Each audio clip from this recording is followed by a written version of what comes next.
Estamos então na quarta semana, hein? Quem diria? Rapaz, Quem diria? 4 semanas, rendeu esse negócio, né? 4 semanas aqui juntos, hein? Olha aí.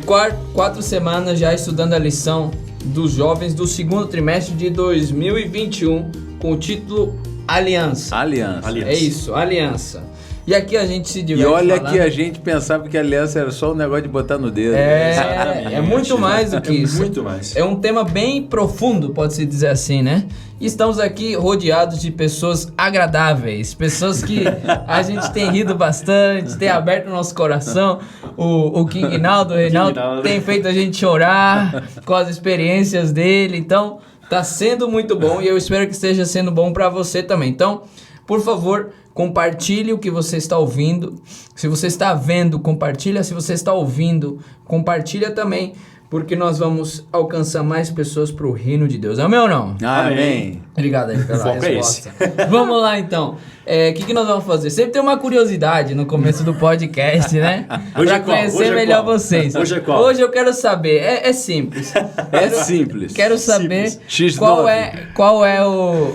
quanto tempo já estão trabalhando para Deus aqui? Quanto tempo vocês já estão na obra? Pode-se dizer assim, seguindo, trabalhando para Deus. Vamos começar aqui pelo Ednei. Quanto tempo você já está trabalhando para Deus? São 8 anos de ministério. Você começou com quantos anos? Eu estava com 22 para 23 anos.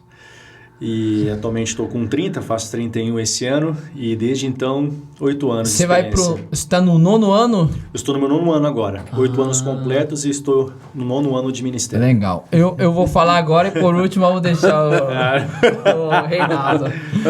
Eu tô no meu 7º ano. 7º ano, comecei com 22 anos. Eu acho que 22 anos. E é isso, 7 anos, tô começando ainda. Tem uma longa jornada. Agora o rei. Agora o rei. Agora o rei. Rufem os tambores. Vai ser mais que nós dois juntos, pode ter certeza. Não, e isso é só de JA. O podcast passado ele falou que ele foi batizado em 1964. 70. 74. Foi mal. Pô, louco. 60. Ô, censura, por favor. E ele falou que ele já tinha uns 20 anos no batismo dele. Imagina. Rapaz, gente, nós vamos orar porque o inimigo está se manifestando aqui agora. Fala aí pra gente, quantos anos de ministério você já tem? Então, vamos lá. Eu quero dizer para vocês dois, antes disso, que eu já passei pelo 8º ano, o 7º ano, já passei e parecia que não ia passar, por incrível que pareça. Entendeu? E queremos saber, a gente quer saber quantos anos. O meu primeiro ano de ministério foi em 1990. 90, rapaz, isso quando eu nasci. 90 eu não tinha nascido ainda. Nasci em 92. Então você tá com 31 anos de ministério? Esse é o 31º. 31º esse ano. 30 anos de ministério, hein? Parabéns, hein? Parabéns aí. Você que nos assiste aí, jovem, por favor, salva de palmas para aí, ele merece. Não, mas olha, gente... É bastante tempo. E não, agora falando sério, sem brincadeira, a gente brinca, mas... você tá jovem, né? Você tem quanto? Você falou que tem 56. Ele gosta de enfatizar a idade, né? Tem muito chão ainda, até... bastante. Rapaz... A gente é o seguinte, pratica esportes? Bastante. Come bem? Como bem. Dorme bem também? Não, durmo até que eu não durmo muito bem. Mas eu gosto bastante de atividade física. Isso é bom. Legal. Mas essa questão do ministério, meu primeiro sermão que eu ouvi no primeiro concílio, o pastor dizia o seguinte, que nós estamos numa corrida de revezamento. E são 4 atletas. Todos são muito importantes. Mas o primeiro e o último são os mais importantes. Por quê? O primeiro atleta, ele está representando toda a equipe. E ele precisa dar a maior distância possível dos adversários. O segundo e o terceiro, eles têm a missão de manter a distância. Mas se alguma coisa aconteceu de errado, o último a segurar o bastão, representando toda aquela equipe, ele vai ter que chegar primeiro. Rapaz, Olha aí. boa essa, hein? Boa, essa eu Então, vou lembrar pra sempre. então isso para mim, eu acreditava que eu faria parte do último pelotão. E ainda creio nisso. Mas existe uma responsabilidade muito grande para vocês, que são os mais jovens, que vão representar a igreja, a referência da igreja, o modelo da igreja. Então é necessário e urgente, como a gente está vendo hoje. Então, que Deus abençoe vocês e que vocês cumpram fielmente a parte Que me corresponde. Amém. que me corresponde. Olha, a gente acha que vai ensinar alguma coisa, né? Aqui, mas na verdade a gente aprende, né? Exatamente. Eu acho que pode encerrar esse podcast de hoje. Já vamos fazer uma oração que depois Muito disso. bem, obrigado pela sua audiência Não, mais mas- uma vez, né? E vamos Não, mas lá. Gostei, hein? Obrigado aí Muito bom, pelo mas realmente conselho que uma você lição falou. maravilhosa. Parabéns aí e vamos levar. Vou lembrar. No dia... Não sei se pode falar o dia, né? Mas um dia que a gente gravou o podcast com o pastor Reinaldo, o cara falou isso e me chamou a atenção. Vamos para a lição? Vamos lá. Vamos Vamos orar lá. a Deus? Vamos orar a Deus? Eu posso fazer oração? Claro. Vou fazer então. Querido Deus, por favor, neste momento, vamos estudar a Tua Palavra. A gente precisa da orientação do Espírito Santo.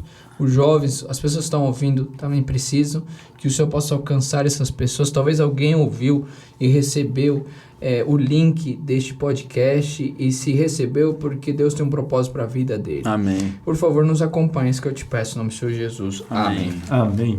O tema desta semana, que é do dia 17 a 23 de abril, é o Evangelho de Moisés, ok? O Evangelho de Moisés. Eu posso dar uma dica prática para o pessoal? Com Se certeza. você for passar a lição da escola sabatina, eu aprendi um método que é um pouco mais didático. Então, se você passa a lição da escola sabatina, não passe de dia por dia. Passa, pega 3 pontos importantes, 3 ideias importantes e compartilha isso para as pessoas. Talvez se torne um momento mais didático do que dia por dia. Às vezes a gente se perde nisso aí. Lógico que a gente é um papo. O que a gente está fazendo é um papo, a gente volta, avança, volta, conta uma experiência, mas eu motivo você a dividir em 3 pontos importantes. E vamos, então, começar aqui a nossa lição. Aqui, o texto chave, né, que se chama o texto chave dessa lição é Salmo 103, ok? Salmo 103 foi escrito por Davi, tá? Era um hinário nacional de Israel, o livro de Salmos, né? E aí esse livro descreve que os israelitas recebiam de Deus enquanto liam, ouviam e cantavam e viviam de acordo com a aliança que ele tinha dado a Moisés. E a lição que fala que para eles no Sinai, né? A leitura do Salmo 103 foi o que o povo de Israel ouviu 3.000 anos antes, motivando a se levantar com fé no Senhor. Então, aqui nós encontramos um ponto importante da aliança que Deus tinha com o seu povo, e a leitura que eles faziam os fazia lembrar que Jesus Cristo muito em breve viria, que eles teriam uma pessoa que viria, salvaria o povo, teriam um libertador. E aí, essa lição, mas o que vai falar? O que esse Salmo 103 está trazendo pra gente? Pastor Reinaldo. Ok. A voz da experiência. Gente, nós fizemos uma introdução nessas 3 últimas lições, praticamente, né, sustentando a verdade de que a Bíblia ela só tem uma aliança, a aliança é o Evangelho eterno que veio nos salvar, a resposta do homem. Porém, há um grande equívoco sendo apresentado, principalmente no mundo evangélico, de que com a vinda de Jesus, a primeira vinda de Jesus e a morte e a ressurreição dele, o véu do templo se rasgou e aí então a salvação que era pelas obras, ela virou exclusivamente pela graça e agora a gente não precisa fazer absolutamente nada, a gente não é obrigado a fazer absolutamente nada. O Salmo 103, ele é uma bendição. É um hino de... Bênção. Bendição. Bendição, em espanhol. Porque a bênção é uma declaração da bênção, mas é uma exaltação. Bendição. Como é que é a palavra, pastor? Bendição. Bendição. É em português mesmo isso? Então é diferente de bênção? É. Exato. Entendi. Legal. Pode continuar. A bendição é uma declaração daquilo que Deus faz. Bendize, ó minha alma, ao Senhor. Legal. É o reconhecimento de tudo aquilo que Deus faz. De tudo aquilo que Deus faz. Deus estava fazendo porque Ele é Deus. Sim. E agora, novamente, né, uma resposta humana. E antes mesmo da chegada de Jesus, e a gente diz, né, que a revelação de Deus no Velho Testamento, ela está mencionada no nome Yahvé, né? O Eu Sou. Jeová, né? Jeová, o Eu Sou. Então, eles também tinham esse contato com a graça, que a graça não se revelou só lá depois da morte de Jesus. A graça já estava sendo revelada, tanto é que eles tinham motivo para a bendição. Aí diz aqui, olha... Essa palavra é nova, não conhecia. Não? Interessante. Então, é uma atitude de Deus. É uma atitude do homem. Do homem para Deus. Para Deus. Com Deus. Ah, interessante. O verso 3 diz assim, Ele perdoa todas as nossas iniquidades. Verso 3, Ele cura todas as nossas enfermidades. Ele cava... Da cova. Ele da cova redime a sua vida. E aí já temos a redenção, né? Exatamente. Então, Ele coroa você de graça e misericórdia. Ele enche de bens a sua vida, de modo que a sua mocidade se renova como a da águia.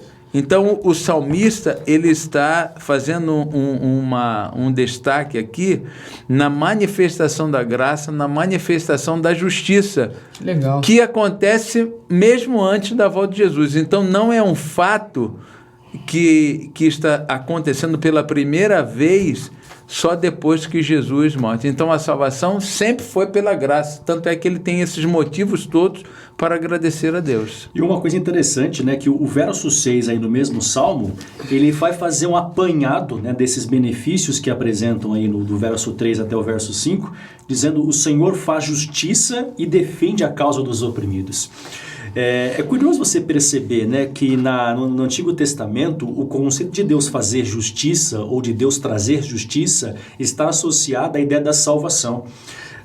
Quando na Idade Média Martinho Lutero ele começou a estudar as Escrituras e ele deparou-se, né, ali com um salmo que dizia: salve meu Deus por tua justiça, ele ficou intrigado com aquilo, porque a questão é: como é possível a justiça ser salvadora? Porque quando você fala em justiça, você está pensando em algo que é retributivo. Né? Então você está retribuindo algo, ou alguém no caso, com base no seu mérito, com base na sua obra. Né? E normalmente associamos a justiça a situações de punição. Então Deus fazer justiça é Deus punir um pecador, é Deus punir quem faz o mal, é Deus punir quem pratica a opressão, né? Que até que o texto faz aqui, defende a causa do oprimido. Só que nas Escrituras, a ideia de fazer justiça ela é muito além do que uma punição. Ela está associada à ideia de redenção. Quando Deus ele faz justiça pelo seu povo, o que ele está fazendo? Perdoando a sua iniquidade, curando as suas feridas, redimindo a sua vida da cova, coroando de graça e verdade e enchendo de bens a vida. É a salvação toda, né? A graça, de fato, como estamos comentando aqui, e você então percebe que aí Lutero vai lá para Romanos e aí ele vai se lembrar que Paulo é aquele que, né, melhor vai formular esse conceito da justiça que vem pela fé, a justiça que salva, não por obras, mas unicamente pela fé. E aí então ele compreende, né, que do começo ao fim todo o processo da salvação é executado por Deus mediante a sua justiça, né? E a justiça de Deus ela é salvadora e não somente isso, né? Ali em Romanos 3, se eu não me engano, acho que é o verso 25 ou 26, Paulo até diz, né, que mediante a sua justiça ele se torna justo e justificador daqueles que creem. Ele é justo porque, como falamos na semana passada, ele não passa pano para o pecado, ele pune o pecado, mas ele pune em quem? Em Cristo. Então ele é justo em punir o pecado, mas ele é justificador em não punir o pecador, mas justificar o pecador através da punição que Cristo sofreu. Né? E de onde é que vem esse conceito que Paulo fala em Romanos? Do Antigo Testamento, o Evangelho de Moisés. Né? Então é que você vê, não há uma descontinuidade, há uma continuidade da mensagem da graça que salva na lei de Moisés com a mensagem que a graça salva também na nova aliança através da vinda de Cristo. E é impressionante como pouco a pouco o povo da antiga aliança começa a enxergar a graça, né? Porque a gente tem uma visão clara hoje porque Jesus já veio, Jesus já morreu, mas eles ainda não tinham essa visão tão clara, mas o evangelho então começou a ser espalhado através dessas verdades. E olha só que interessante, quem estudou este capítulo? Quem estudou o Salmo? Foi Jesus, o próprio Jesus estudou e foi a base do que? Da mensagem que ele deu, tudo que já tinha passado. A gente percebe que o Novo Testamento, ele tem referências grandiosas e com muita frequência do Antigo Testamento para basear a graça de Deus. Ou seja, a base da graça do Novo Testamento não está apenas no Novo Testamento que surgiu naquele tempo, mas sim também no Antigo Testamento. Isso aqui realmente para a gente comentar muito, porque este salmo ele é muito forte, muito direto, né? A gente comentou também aqui, né, lembrando, né, Ednei mesmo falou sobre a escolha de Noé, né, que era um homem íntegro. E tanto é que dias depois do dilúvio, ele faz aquele papelão, né? Se embriaga, fica nu, para mostrar que realmente o mérito não era dele. Que a escolha que Deus fez, e Deus que é onisciente, né? Ele sabia que Noé era um cara vacilão, um cara ruim, mas mesmo assim o Senhor o chamou. Então, a graça sempre se manifestou. E Paulo, no Novo Testamento, ele endossa isso, né? E diz assim, onde abundou o pecado, superabundou a graça. Tremendo. Sempre foi assim. Então, nós não estamos vivendo numa nova dispensação. Nós estamos vivendo na mesma, dando continuidade àquilo que Deus sempre se mostrou e se revelou no passado. Se pode, só para entender melhor, relembrando, meus amigos, você talvez está chegando agora e não ouviu as outras, que toda vez que a gente fala de antiga e nova aliança, a gente está falando da mesma aliança, só que com uma visão um pouco mais ampla. Os 10 mandamentos, eles foram importantes no Antigo Testamento e continuaram sendo importantes no Novo Testamento. A graça de Deus foi importante e foi o único método de salvação no Antigo Testamento e no Novo Testamento. Então, isso tem que ficar bem claro neste podcast. Lógico que a gente vai usar alguns termos, mas essa mensagem é muito clara e a lição fala muito disso. Ednei, amigo, pode uma continuar. coisa importante, né? A gente também, a nossa juventude, ela ter sempre em vista, é o que nós já temos comentado desde a semana passada, né? O papel que a lei ela tem dentro da graça. A tendência moderna no meio evangélico é fazer uma separação, uma dissociação de lei e graça. Lei é uma coisa, graça é outra.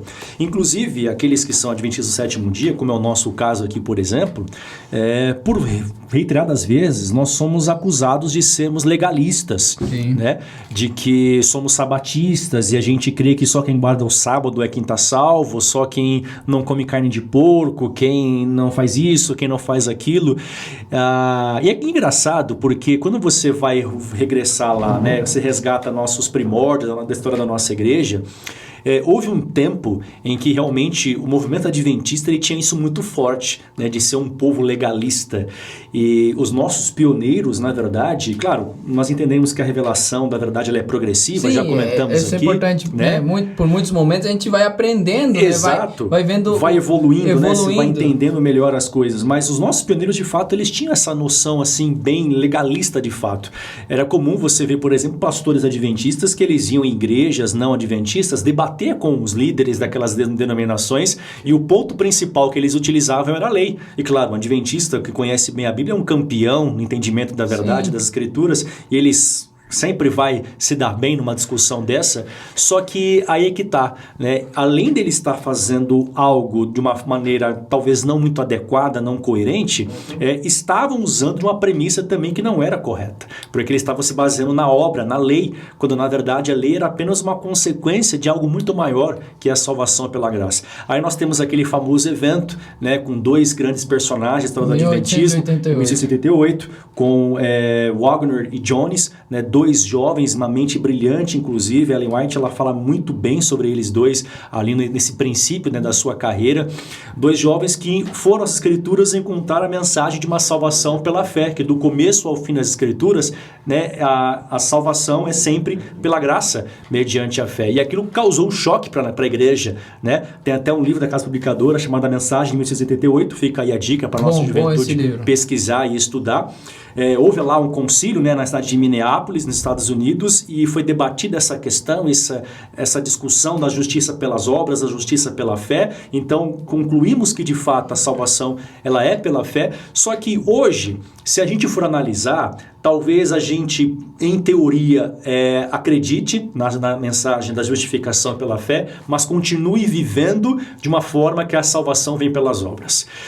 Vamos ter um exemplo claro nas nossas igrejas, nós como pastores que pregamos aí todo sábado, você termina aquele sermão e você faz aquele sermão poderoso, fala sobre a fé, sobre a salvação, sobre santificação, e os irmãos eles vão para casa e eles têm aquele pensamento. Eu falo porque é coisas que os irmãos às vezes falam pra gente na porta, né?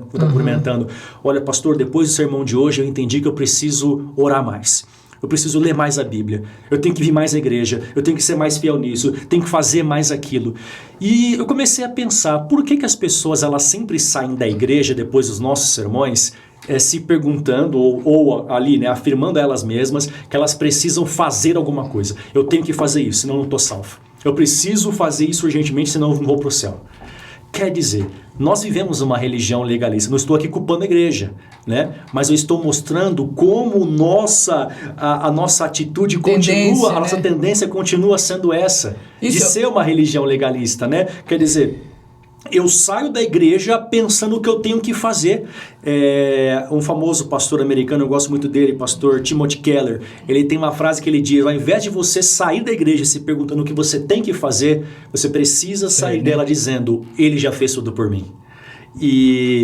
Mas espera aí, então ele fez tudo por mim, não faço mais nada? A questão e aí Tim Keller ele complementa, né? Não existe a opção de não fazer mais nada para aquele que foi salvo. Porque quando ele entendeu que ele, sem merecer, Cristo fez tudo por ele automaticamente é levado a fazer o quê? A responder a essa dádiva com a obediência. Isso se torna natural, né? Isso se torna natural. Eu acho natural do salvo obedecer. Uma coisa legal também, quando as pessoas saem da igreja, falar assim, eu quero ser mais parecido com Jesus, né? Talvez essa resposta seria uma coisa que deixaria a gente, depois de um sermão... Ao invés de ser o eu, é ele, né? Quando ele fala, eu quero ser mais próximo de Jesus, ele já está falando de tudo isso que você falou, mais perto da Bíblia, mais perto... Mas o foco é natural, né? Eu só esclarecer aqui um ponto muito importante que ele falou assim, sobre a igreja e todo movimento cristão, ele passou por correções. É muito importante destacar isso. O povo de Israel passou por correções e essa é uma delas, entendendo a graça. A reforma, né? Teve a igreja da reforma, não sabiam, Lutero então surgiu para mostrar a graça.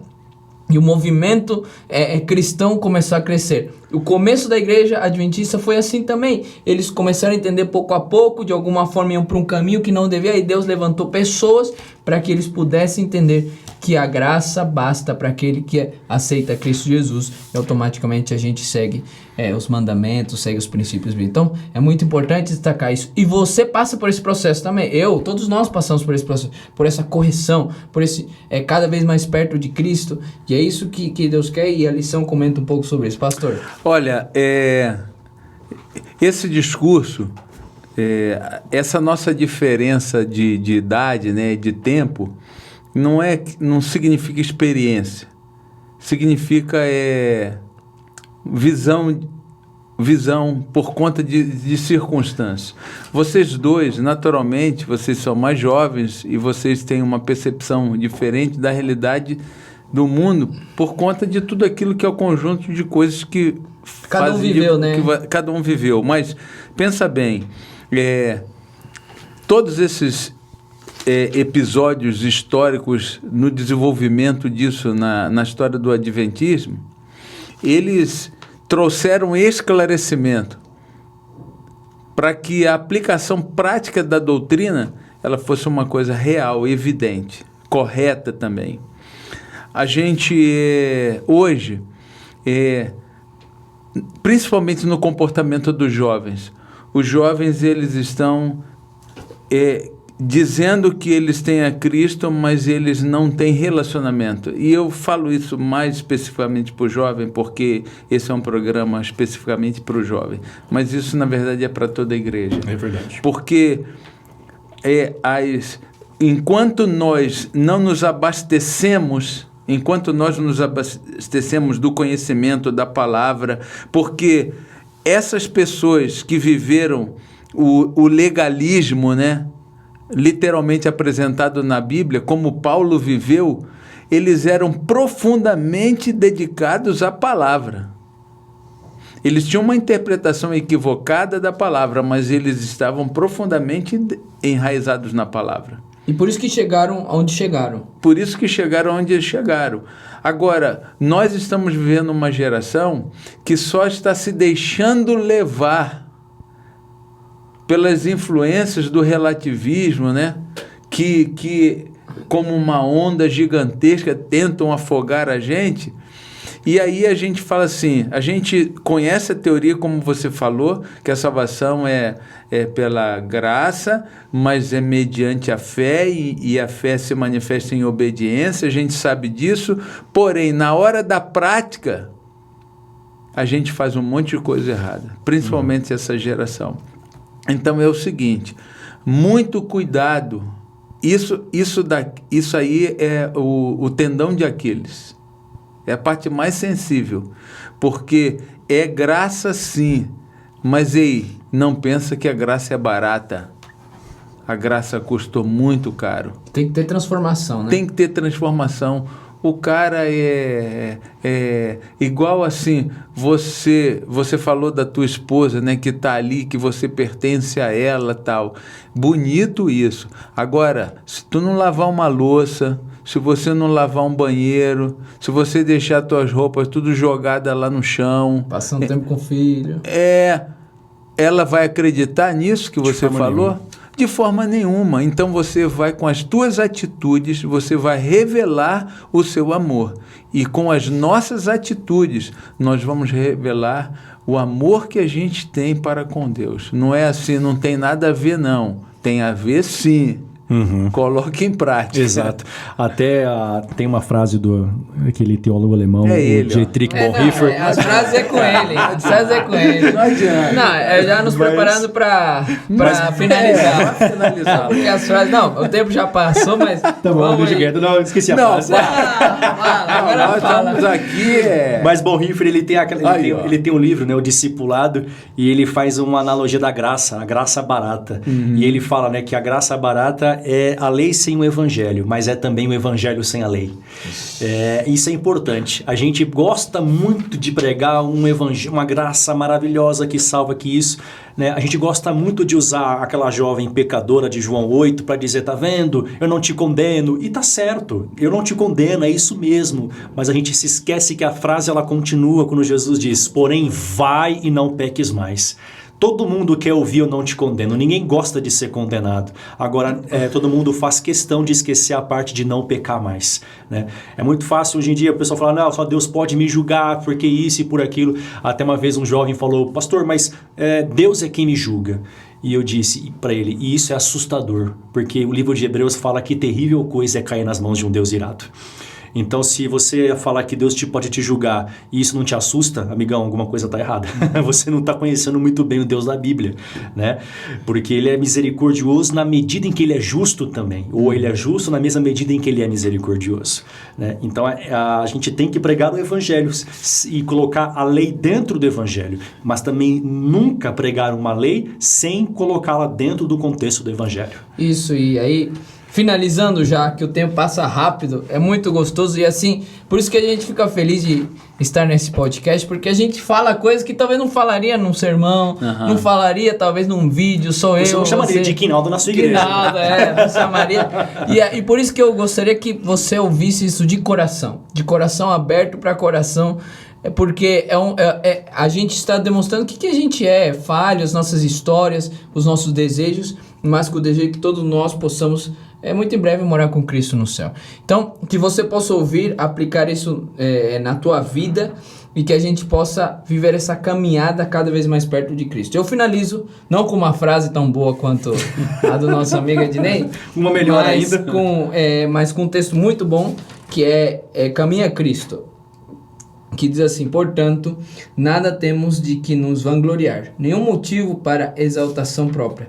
Nossa única razão para a esperança está na justiça de Cristo, que nos é imputada, e na justiça comunicada pelo Espírito Santo, atuando em nós e por nosso intermédio. Amém. Então, que essa realidade seja uma realidade na tua vida. Vamos fazer uma oração?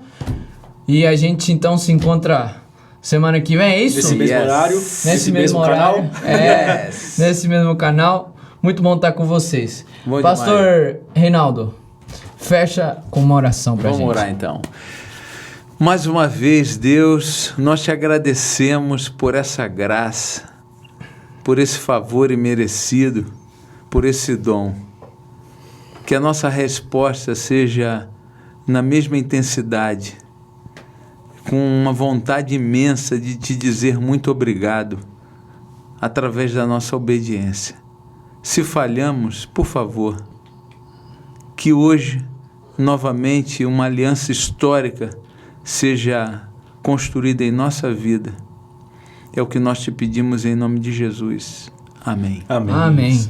Muito bom estar com vocês. Curta as páginas, não esquece. As E é isso aí. A página, vamos repetir. Ednei o quê? @pr.Ednei Miranda. Pastor Reinaldo Coutinho Oliveira. @KevinSchock. Deus abençoe vocês e até a próxima. Tchau. Valeu!